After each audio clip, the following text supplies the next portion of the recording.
Hello students, welcome to our class. पाठ 14 शबरी। इसके रचयिता डॉक्टर प्रेम भारती हैं, जिनका जीवन परिचय हमने पिछली वीडियो में पढ़ा तथा उसको अच्छे से समझा था। शबरी नामक इस कविता के अंदर डॉक्टर प्रेम भारती ने उन क्षणों को, उन पलों को समेटा है जिस समय माता शबरी अपनी 72 साल की उम्र तक इंतज़ार करती रही भगवान के आगमन का, कि श्री राम प्रभु आएंगे, उनको दर्शन देंगे, क्योंकि यह बात उनके गुरु ने उनको बताई थी कि श्री राम प्रभु आपको दर्शन देने यहीं पर आएंगे। तब से वह कुटिया बनाकर उस वन में अपने बुढ़ापे तक इंतज़ार करती रही और हर रोज़ उसी तरीके से घर द्वार आंगन को सजाती थी, मानो श्री राम प्रभु उसी क्षण वहाँ पर आ रहे हो। तो उनके इन सुंदर पलों को कवि ने इस कविता के माध्यम से हमारे सामने प्रस्तुत किया है। पहला पद है, और सत्य ही राम वहाँ पर पता लगाते मुनिगण से, शबरी की कुटिया तक आए प्रेम रूप के मधुवन से। कवि कहते हैं श्री राम प्रभु माता शबरी की कुटिया में आए हैं।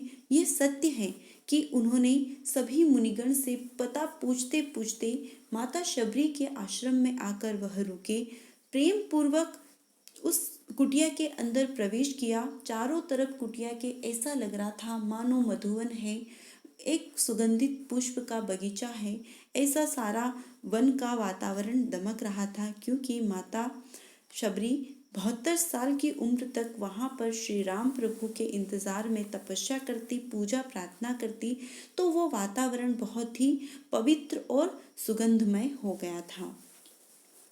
दूसरा पद है, स्वागत का सुविधान वहाँ था, स्वयं प्रकृति का उपमागार, जड़ चेतन सब भूल गया, देख प्रभु का रूप प्रसार।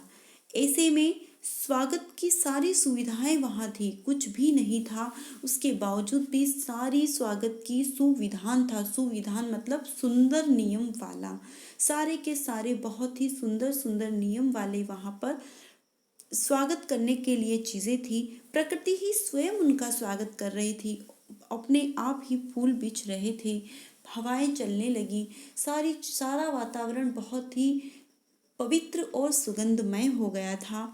ऐसा लग रहा था कि मानो स्वयं प्रकृति ही वहाँ पर, जो जड़ और चेतन थे लोग, वो सभी उस दृश्य को देखकर अपने आप को ही भूल गए थे।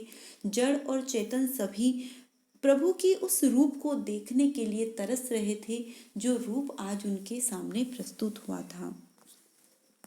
अगला पद है, पीत पावड़े पड़े हुए थे वृक्ष के मधु बंदरवार, उसमें चलकर ही कौशल सुत आए वे कुटिया के द्वार।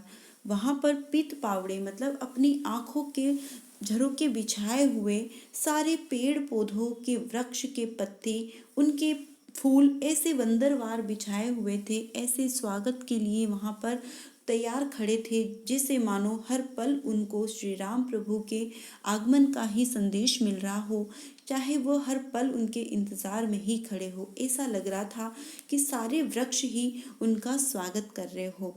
ऐसे कौशल में चलते हुए कौशल्या के सूत मतलब ऐसे वातावरण में, ऐसे बंदरवार में चलते हुए माता यशोदा के पुत्र वहाँ पर उस कुटिया के अंदर प्रवेश करते हैं।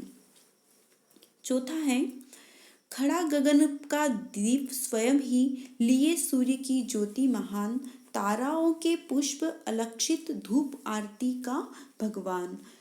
आगे जब माता शबरी भगवान की आरती करने के लिए थाली लेकर जाती हैं, तो मानो ऐसा लगता है कि आसमान स्वयं अपने द्वीप को लेकर खड़ा है।